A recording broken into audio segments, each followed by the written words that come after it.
धन्य तिमीहरू जब मानिसहरूले मेरो खातिर तिमीहरूको निन्दा गर्नेछन् र सताउनेछन् र झुटा बोलेर तिमीहरूका विरुद्धमा सब किसिमका खराब कुराहरू भन्नेछन्।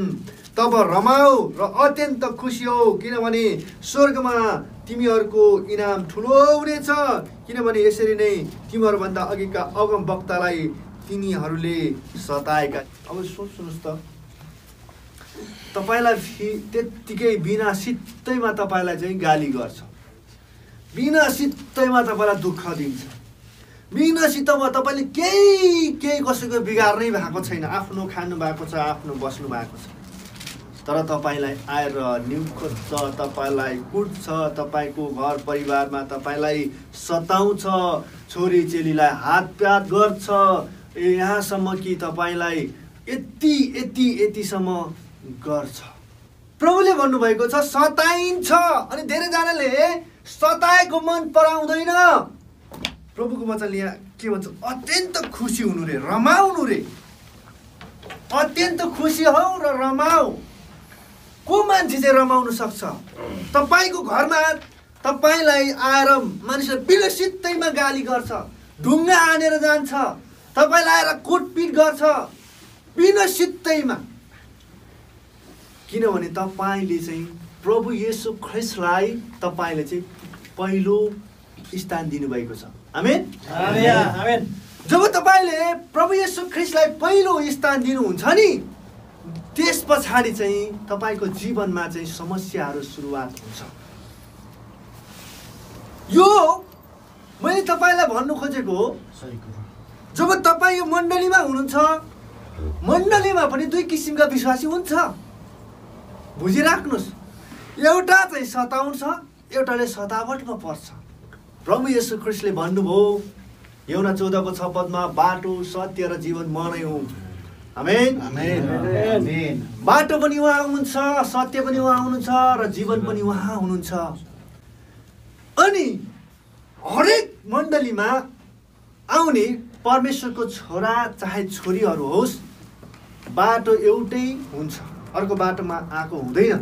येशूमै विश्वास गरेर आएको हुन्छ, येशूमै विश्वास गर्छ, येशू नै नाम जपेर आएको हुन्छ।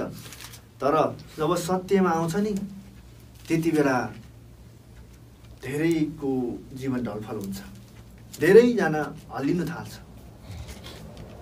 अनि यहाँ के भन्छ? अत्यन्तै रमाऊ। को रमाउन सक्छौ? दाल भात खाने त रमाउन सक्दैन, बुझ्दै हुनुहुन्छ? जसले दाल भात मात्रै खान्छ नि, मासु खान्छ, दाल भात खान्छ, पेट ठुलो होइन, अब त हुन्छ सबैको ठुलो ठुलो छ, त्यसो भन्नुभयो त होइन, पेट ठुलो हुन्छ भन्नु खोजेको त होइन। तर मैले भन्नु खोजेको शरीरको मात्रै होइन, शरीरको मात्रै पावर बढाउने, शरीरलाई मात्रै पहिलो प्राथमिकता दिनेले चाहिँ मन पराउँदैन। कसैले तपाईँलाई जो चाहिँ शरीरमा मै छु भन्ने हुन्छ नि, उसलाई दबाएको पनि मन पर्दैन, उसलाई केही भनेको पनि मन पर्दैन। ऊ चाहिँ के हुन्छ, शरीरमा जो चल्छ नि, जो शरीरमा चलेको व्यक्तिले चाहिँ यो कुरा सहन सक्दैन। कैन र हाबिलको विषय पनि यही छ। कैन र हाबिलमा, हाबिल आत्मामा चल्यो, कैन शरीरमा चल्यो। अनि यहाँ पनि यही कुरा बताउँदैछ, जो चाहिँ आत्मामा चल्छ नि उसले सहन्छ। जो चाहिँ आत्मामा चल्नेले चाहिँ, आत्मामा जिउनेले चाहिँ उसले सहन सक्छ, ऊ रमाउन सक्छ। जब पावल र सिलासलाई जेलखानामा हालेर ठिङ्ग्रो लगाएर हात खुट्टा बाँधेर राखेको छ, त्यो ठिङ्ग्रोले माथिबाट चेपेको छ, सानो सानो दुलो हुन्छ माथिबाट, त्यो भारीले थिचेर राखेको छ, रगत आउँछ, कतिजनाको फ्र्याक्चरै हुन्छ, काटेर फ्याँक्नुपर्छ, गिरिन्छ। त्यस्तो अवस्थाहरूमा माथिबाट त्यो भारीले थिचेर राखेको हुन्छ। अनि यस्तोरी बसेको छ दुईजना। अनि त्यस पछाडि उहाँहरूको जीवनमा, अनि उहाँहरूको जीवनमा अरू कति जेलमा बसेका मानिसहरू छन्, उनीहरू रुँदैछन्, कराउँदैछन्, समस्या भयो भनेर उनीहरू भन्दैछन्, तर दुईजना भन्छ हालेलुया। हेर्नुहोस्, खुसी भएर रमाउँदैछ, किनभनेदेखि उहाँहरू चाहिँ आत्मामा जिराखेको थियो। आमेन।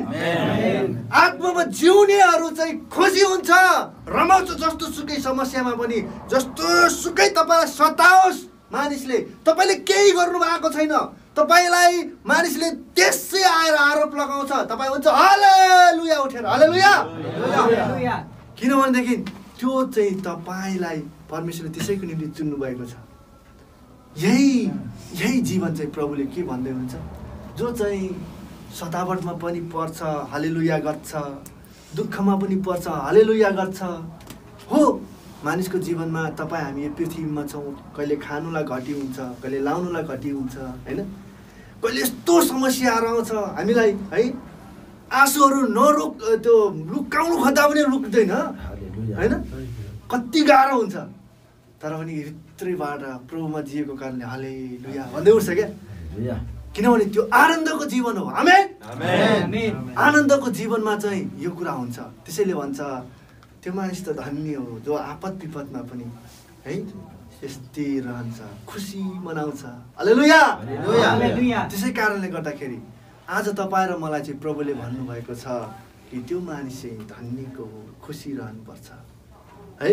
तर येशूको सुसमाचारको निम्ति, येशूको वचन पुर्याउनको निम्ति, कुना कुनामा पुर्याउनको निम्ति, हरेक देशमा पुर्याउनको निम्ति चाहिँ अगाडिको अग्रजीहरूले हाम्रो निम्ति ठुलो बलिदान गरेका छन्। बप्तिस्मा दिने यूहन्नाको विषयमा जब उहाँले हेरोदलाई आफ्नो भाइ फिलिपको श्रीमती हेरोदियासलाई तपाईँले राख्नुहुन्न, आफ्नो श्रीमती बनाउनुहुन्न, विवाह गर्नुहुन्न, यो गलत हो भन्दाखेरि त्यहाँनिर उहाँलाई चाहिँ शिर काटेर मारेको कुराहरू वचन। अनि यता स्टिफनस जो चाहिँ प्रभुको निम्ति सुसमाचार सुनाउँदै सुनाउँदै सुनाउँदै जाँदाखेरि मानिसहरूले डाहित भएर त्यति बेला मानिसहरूले चाहिँ उहाँलाई ढुङ्गाले हानेर मारेको कुराहरू पाउँछ। र हामीले यसरी बाइबलमा हेर्ने हो भने यसरी चाहिँ स्पष्टसँग यी मानिसहरूलाई मारेका थिए, किनभनेदेखि परमेश्वरलाई नछोडेको कारण। तपाईँ र म सतावटमा पर्छौँ, तपाईँ र म पेलिन्छौँ, तपाईँ र म चाहिँ त्यो सङ्कष्ट आउँछ, त्यो समस्याहरू आउँछ भनेदेखि चाहिँ जसरी स्टिफनस हो खुसी भएको थियो। हेर्नुहोस् है त, उहाँले भन्नुहुन्छ अब उहाँको शरीरमा ढुङ्गाहरू आउँदैछ। जब ढुङ्गाहरू आउँदाखेरि उहाँले माथि हेर्नुहुन्छ, माथि हेर्दाखेरि के हुन्छ, प्रभु येशू ख्रिस्टलाई देख्नुहुन्छ। यो कुरा चाहिँ आज तपाईँ र मैले बुझ्नुपर्ने चाहिँ हरेक परमेश्वरको जन छोरा छोरीहरूको माथि चाहिँ समस्याहरू, सङ्कष्टहरू, दुःखहरू, तपाईँले नचाहेको कुराहरू तपाईँलाई त्यत्तिकै गाली गर्ला, तपाईँलाई त्यत्तिकै सताउला, तर तपाईँको त्यति बेला ध्यान कहाँ हुन्छ? त्यति बेला तपाईँको ध्यान चाहिँ यदि पृथ्वीमा भयो भने तपाईँ ब्याकस्लाइड भएर जान्छ। तर तपाईँको आँखा चाहिँ माथि ख्रिस्टमा परमेश्वरमा हुन्छ भनेदेखि चाहिँ तपाईँले हरेक गिल्ला गरेको, हरेक सताएको, हरेक तपाईँलाई दुःख दिएको, तपाईँलाई पेलेको, तपाईँ सबै कुराहरूलाई तपाईँ एक्सेप्ट गर्नुहुन्छ। त्यो चाहिँ कसले गर्न सक्छ अरे? हजुरले चाहिँ दाल भात मात्रै खाएर बाँच्नेले सक्दैन, तर ख्रिस्टको वचन खाएर पवित्र आत्मामा जिउनेले चाहिँ सक्छ। आमेन। ख्रिस्टको वचन खानेले मात्रै सक्छ, आत्मामा जिउनेले मात्रै सक्छ। सबैले सक्दैन नि, कहाँ सक्छ? विश्वासी त सबै हो, हरेक किसिमको विश्वासी छ यहाँ। त्यसमध्येमा पनि दुईटा विश्वासी छ, एउटा भात खाएर बाँच्ने, एउटा आत्मामा वचन खाएर बाँच्ने। आत्मामा वचन खाएर बाँच्नेले सक्छ, भात मात्रै खाएर बाँच्नेले फेरि त नामधारी विश्वासी हुन्छ।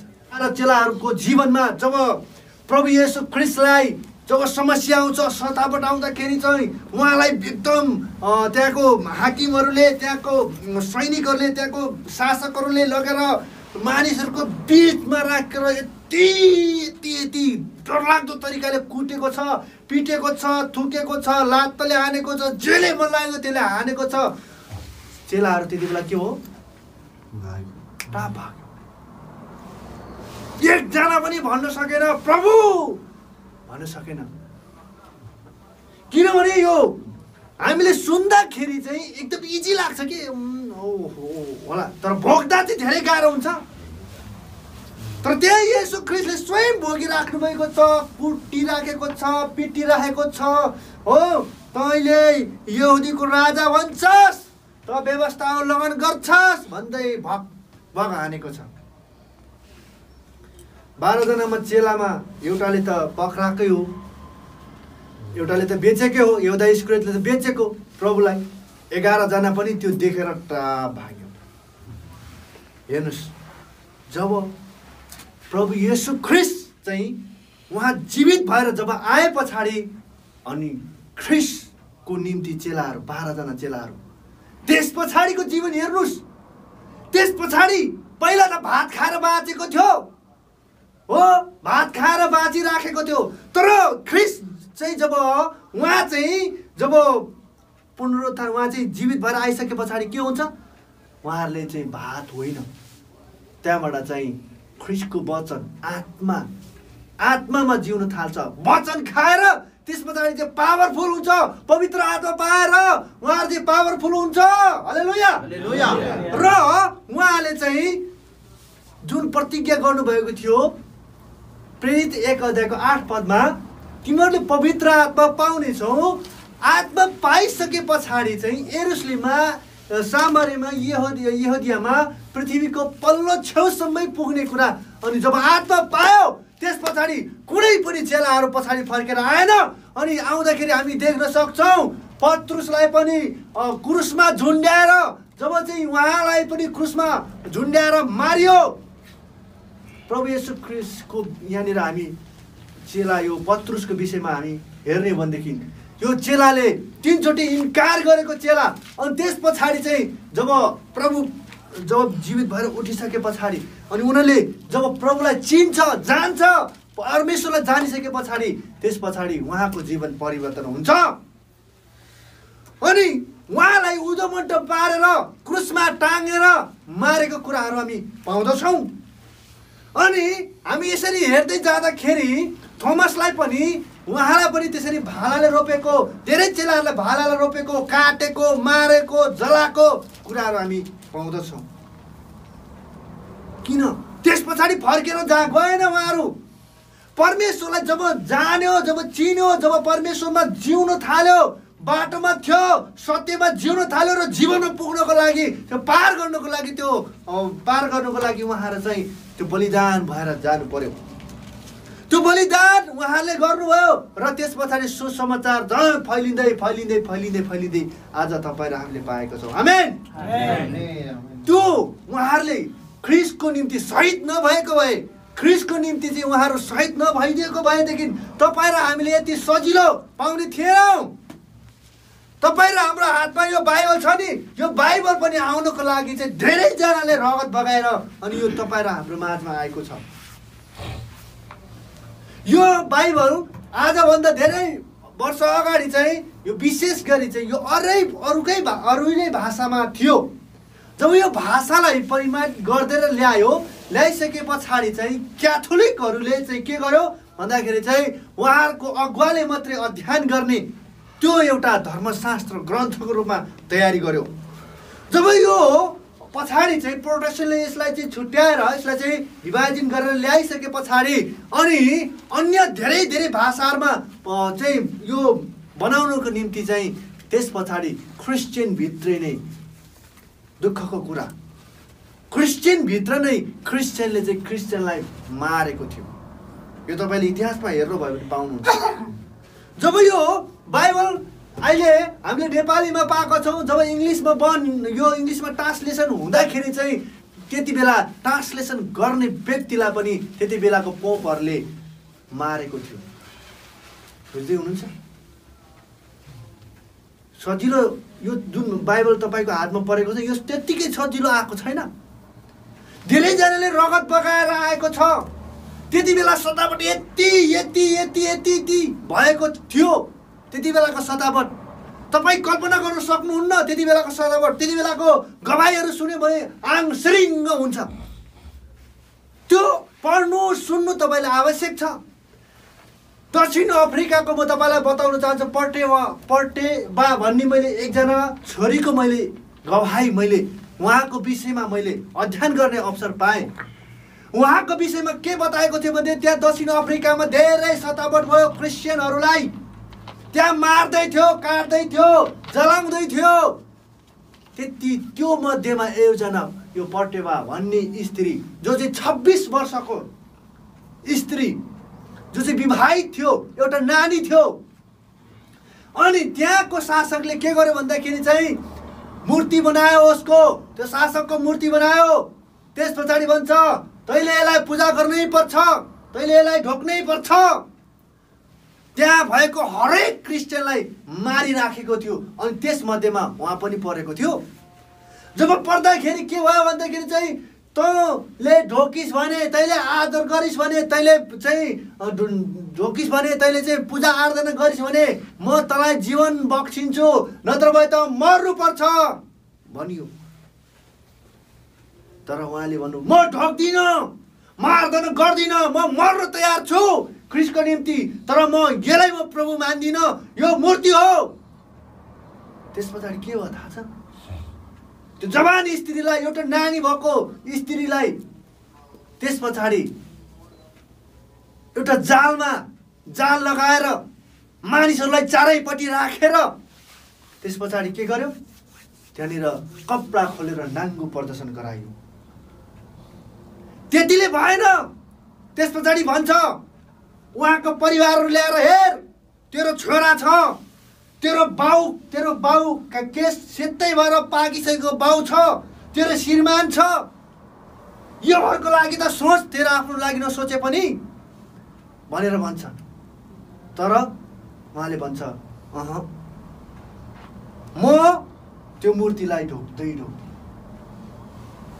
अब के गर्छ शासकले? त्यस पछाडि एकदमै यो बढाएर, त्यस पछाडि चाहिँ सतावट बढाएर के गर्छ भनेदेखि चाहिँ सुन्नुहोस्। त्यस पछाडि एउटा बाघ, चारैपट्टि मानिस बस्यो।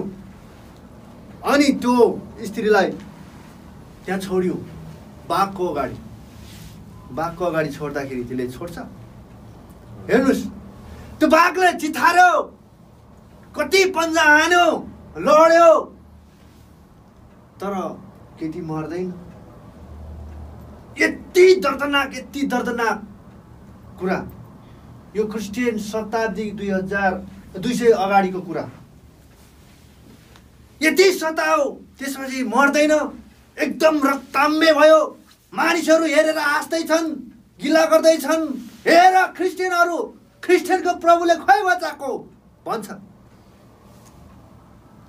त्यस बीचमा एउटा स्त्री नाङ्गो झार भएर, एउटा जनावरको चारो भएर ऊ लडिराखेको छ। मैले बुझ्दाखेरि उहाँको श्रीमान पनि छ, उहाँको छोरा पनि छ, उहाँको बुवा पनि छ। छोरा, श्रीमान, बुवा सबै त्यो शासकको कुरा मान्यो, तर यो मान्दैन।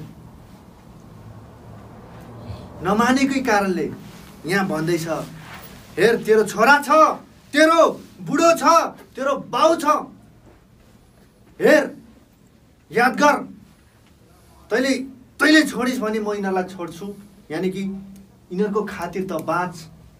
तैँले ढोक्दैमा, तैँले आराधना गर्दैमा के हुन्छ र? तर मान्दैन।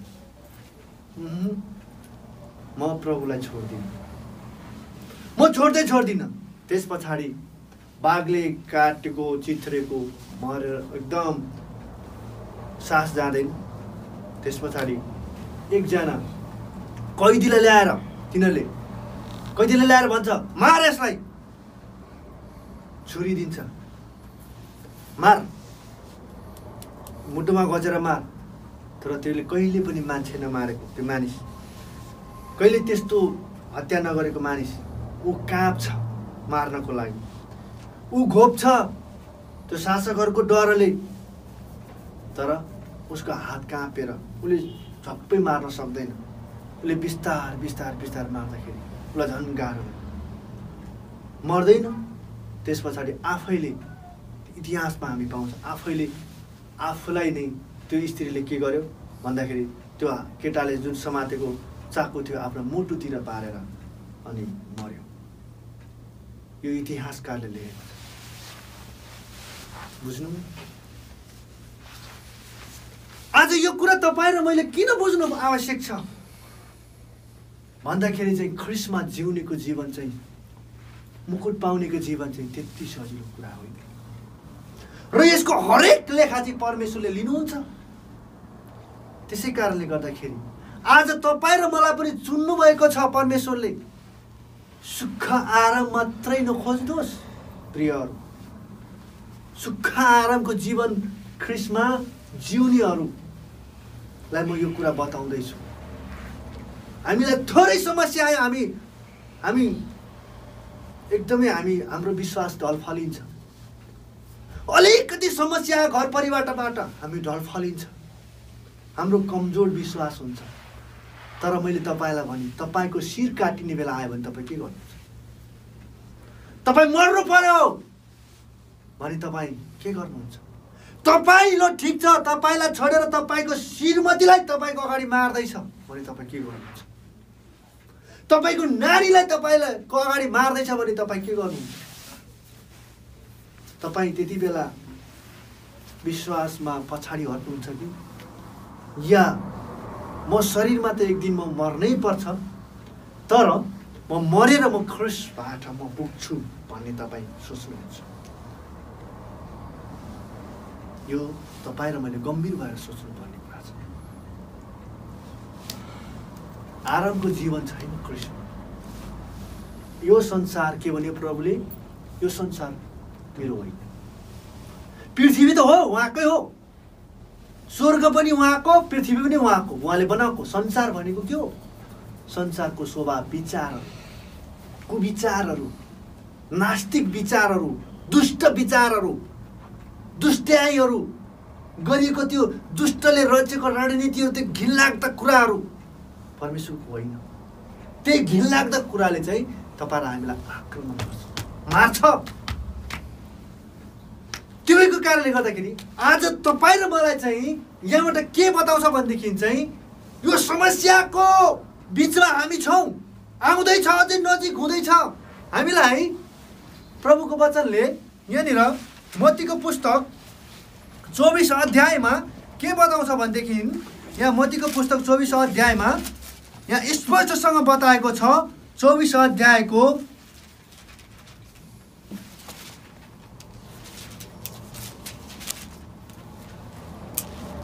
24 अध्यायको 9 पदमा यसो भन्छ। मत्तीको पुस्तक 24 अध्यायको 9 पदमा, जब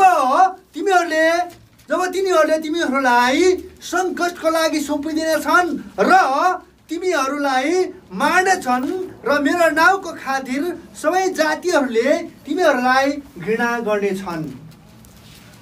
हेर्नुहोस्, प्रभुको वचनले के भन्छ? जब सङ्कटको दिन आयो, जब प्रभुको आगमन झन् झन् नजिक छ, आउँदैछ, प्रभु आउँदै गर्दाखेरि चाहिँ एकदम आराम हुन्छ, एकदम समस्या हुँदैन, एकदम शान्त हुन्छ भनेको छैन। परमेश्वरको प्रभु येशू ख्रीष्टको आगमन जब नजिक हुन्छ भनेदेखि समस्याहरू, अनिकालहरू, भूकम्पहरू, विभिन्न समस्याहरू आउँछ। एकले अर्कालाई तिरस्कार गर्छ, एउटाले अर्कालाई धोका दिन्छ, मार्छ।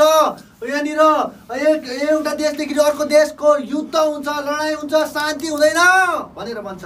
त्यस बिचमा तपाईँ र मलाई पनि मार्छ, पिट्छ, तपाईँ र मलाई पनि शिर काटिन्छ, तपाईँ र मलाई पनि, तपाईँ र मेरो परिवारलाई पनि सखाप पार्छ भनेको छ। प्रभुले यो भन्नु भएन कि म आएर त्यस्तो समस्यामा म तिमीहरूलाई स्वर्गदूत पठाएर, भजसँग 11 पद हुन्छ, स्वर्गदूत म तिमीलाई टन्न पठाउँछु, एउटा पनि छुन सक्दैन भनेको छैन। सोच्नुहोस् गम्भीर भएर, यो के भन्छ भनेदेखि चाहिँ यहाँ प्रभुले भन्नुहुन्छ सङ्कट आउँछ, तिमीहरूलाई मार्छ, तिमीहरू मर्नु पर्छ, यस्तो अवस्थाहरू आउन सक्छ, तर तिमीहरू विश्वासदेखि पछि नहट्नु। आमेन। के रे? विश्वासदेखि पछि नहट्नु, अगाडि बस्नु। जस्तो सुकै परिस्थितिमा खानु नपाओस्, जस्तो सुकै अवस्था होस्, चाहे लाउनु नपाओस्, चाहे दुःख आओस्, चाहे राज्यले निकालोस्, चाहे विभिन्न व्यक्तिहरूलाई हामीले जेसुकै गरोस्, तर हामी ख्रिस्टबाट हामी अलग हुँदैन। आमेन। किनभने हामीले चाहिँ त्यो जीवन पाएको छौँ, त्यो जीवनलाई हामी छोड्दैनौँ। हालेलुया। त्यसै कारणले गर्दाखेरि जब पावलजीको जीवनमा समस्या आउँछ, जब सतावट आउँछ, जब मारिनुको लागि जेलमा लग्छ, जेलमा लगेर कुट्दै पिट्दै एकदम दिइरहेको हुन्छ, भुस्सा दिइरहेको हुन्छ। अनि फिलिपी 4 भन्छ प्रभुमा सधैँ आनन्द गर। आमेन। के भन्छ? प्रभुमा सधैँ आनन्द गर। किन भनेदेखि चाहिँ सङ्कष्टको बेलामा पनि उहाँले आनन्द गर्न सिकेको थियो। आमेन। त्यो भएको कारणले गर्दाखेरि सङ्कष्ट समस्या सतावटको बेलामा तपाईँ र म पनि आनन्द हुन सिक्नुपर्छ, आनन्द हुनुपर्छ। आमेन। त्यसै कारणले प्रभुको वचनमा हामी स्पष्ट पाउँछौँ, पावलज्यूले बाँच्नुको निम्ति मेरो निम्ति के हो? ख्रिस्ट हो। मर्नुको निम्ति त मेरो के हो? लाभ हो। हालेलुया। त्यसै कारणले गर्दा जब पावलजीको जीवनमा समस्या आउनु लाग्यो, जब भनेर एउटा अगमवक्ताले आएर भन्छ ल यो जसको पटुका हो उसलाई हातले बाँधेर यरुशलेममा लगेर मार्ने छ भन्दाखेरि त्यस पछाडि अरू चेलाहरूले के भन्छ? पावलज्यूलाई तपाईँ नजानुहोस्, यरुशलेम नजानुहोस्, तपाईँलाई मार्छ।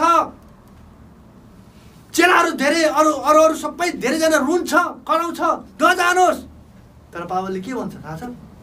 म ख्रिस्टकै निम्ति मर्छु, म जानुपर्छ, मलाई त्यहाँ गएर मर्नुपर्छ, त्यहाँ म काटिनुपर्छ भनेपछि म त जानै पर्छ। किनभनेदेखि उहाँ मर्नुभन्दा अगाडि, उहाँको शिर काटिनुभन्दा अगाडि नै पहिला नै अगमबानी बोलिसकेको थियो, तपाईँ यो पावल चाहिँ मर्छ। प्रेरितको पुस्तकमा तपाईँले अध्ययन गर्नुहोस्, मर्छ। ऊ मर्नको लागि पछाडि हट्दैन, ऊ अगाडि बढ्छ। किनभने उसले ख्रिस्टलाई देखिसकेको थियो। ख्रिस्टलाई जसले देख्छ नि त्यसको निम्ति चाहिँ मर्नको निम्ति तयार हुन्छ। जो आत्मामा जिउँछ नि ऊ चाहिँ ख्रिस्टको निम्ति मर्न तयार हुन्छ। आमेन। तर जो चाहिँ ख्रिस्टको निम्ति जो चाहिँ आत्मामा जिउँदैन नि उसलाई त भात खाएर जिउनेको जीवन त फेरि गाह्रो हुन्छ है। कहाँ हुन्छ र म त यहाँ घर बनाउनु छ, मेरो त यस्तो गर्नु छ होइन। किनभने पृथ्वीकै कुराहरूलाई रोजेर यहीँ आज म तपाईँलाई के बताउन चाहन्छु भने जति पनि यहाँ पृथ्वीमा योजना छ नि, जो एकचोटि जन्मिसकेको त्यो मर्छै मर्छ। जत्तिकै तपाईँ पैसा कमाउनु, जत्तिकै धन कमाउनु होइन, चाहे तपाईँ कति पढे लेखेको होला, कति राम्रो होला, ह्यान्डसम होला, बुद्धिजीवी होला, हो धेरै पैसा खर्च गरेर बाबाआमाले तपाईँलाई अध्ययन गराएको होला, पढाएको होला, शिक्षित बनाएको होला, तपाईँसँग धेरै सम्पत्ति होला। तर जब दिन आउँछ त्यस पछाडि प्रभुले भन्छ सरी जानु पर्यो। अहिलेसम्म कयौँ मानिस जन्म भए जसको हामी इतिहास अहिले पनि हामीले स्कुलहरूमादेखि लिएर धेरै हामीले अध्ययन गरिरहेका छौँ, आज यो संसारमा छैन र हामी पनि हुँदैनौँ। आज म तपाईँको माझमा छु, भोलि हुँदैन, भोलिको दिन आउँदैन। त्यसै कारणले गर्दाखेरि आज तपाईँ र म यो पृथ्वीमा छौँ, यो गम्भीर भएर सोच्नुपर्ने विषय हो, गम्भीर भएर सोच्नुपर्ने विषय हो। जब तपाईँ र म चाहिँ यस पृथ्वीबाट चाहे कालगतिले मर्न परोस्, जब मर्दाखेरि, किनभने हामी त मर्नै पर्छ, यो त फिक्स हो कसैको लागि, यो शरीर त छोड्नै पर्छ, 1 2 3 छोड्नै पर्छ। तर जब छोड्दाखेरि तपाईँ र म चाहिँ स्वर्गीय स्थानमा परमेश्वरको साथमा अनन्तको जीवन हामीले पाउन सकोस्। आमेन। चाहे तपाईँ र मेरो जीवनमा सतावट आएर तपाईँ म मर्नु पर्यो, चाहे तपाईँ र मेरो घाँटी काटेर मर्नु पर्यो, चाहे क्रुसमा काटेर मर्नु पर्यो, गोली ठोकेर मर्नु पर्यो, चाहे जस्तो कसरी मर्नु पर्यो, तर मरे तापनि हामी चाहिँ स्वर्गीयमा परमेश्वरसँग रहन सकोस्। यही नै हाम्रो लक्ष्य हुनुपर्छ। आमेन। त्यो भएको कारणले गर्दाखेरि आज म तपाईँलाई यही कुरा म बताउन चाहन्छु। समस्या आउँदाखेरि, विपत्तिहरू आउँदाखेरि, जस्तो सुकै परिस्थितिहरू आउँदाखेरि तपाईँ चाहिँ नडगमगाउनुहोस्।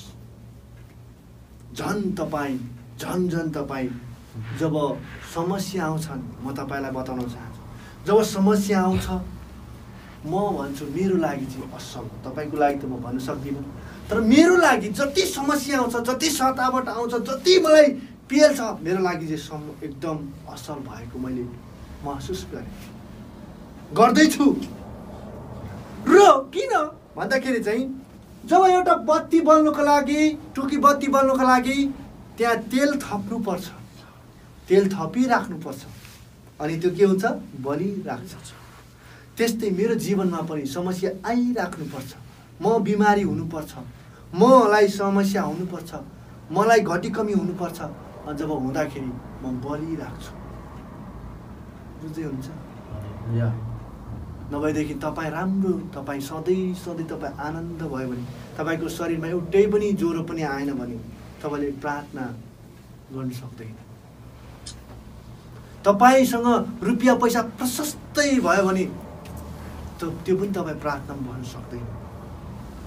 तपाईँले प्रभुमा भरोसा गर्नु, विश्वास गर्नु सक्दैन, किनभने पैसामा जो जिउँछ ख्रिस्टमा विश्वासको जीवन जिउनु कठिनै हुन्छ। त्यसै कारणले गर्दाखेरि जब हाम्रो जीवनमा घटी कमी हुन्छ नि, त्यति बेला चाहिँ हाम्रो जीवनमा जब घटी कमी हुँदाखेरि चाहिँ बत्तीमा तेल थपे चाहिँ हाम्रो जीवनमा हुन्छ र हामी बलियो हुँदै बल्दै जानुपर्छ। आमेन। तर बत्ती निप्न लागेको छ, अनि बत्ती निप्न लाग्दाखेरि चाहिँ त्यहाँनिर चाहिँ यदि तेल हालिएन भने, त्यसमा हावा पठाइदियो भने, आक्रमण गर्ने तत्त्वहरू पठाइदियो भने त्यो निप्छ। तर यो भनेको के हो भनेपछि ख्रिस्टलाई हेर्नु छोडेर तलतिर हेर्नु। त्यसै कारणले तपाईँ र मेरो जीवनमा समस्या आउँछ, जब गाह्रो अवस्थाहरू हुन्छ भनेदेखि चाहिँ सतावट पर्छ भने हाम्रो चाहिँ आँखा माथि हुनुपर्छ। आमेन। त्यसै कारणले गर्दाखेरि यहाँ प्रकाशको पुस्तकमा यहाँ बताउँछ, हेर्नुहोस्, प्रकाशको पुस्तक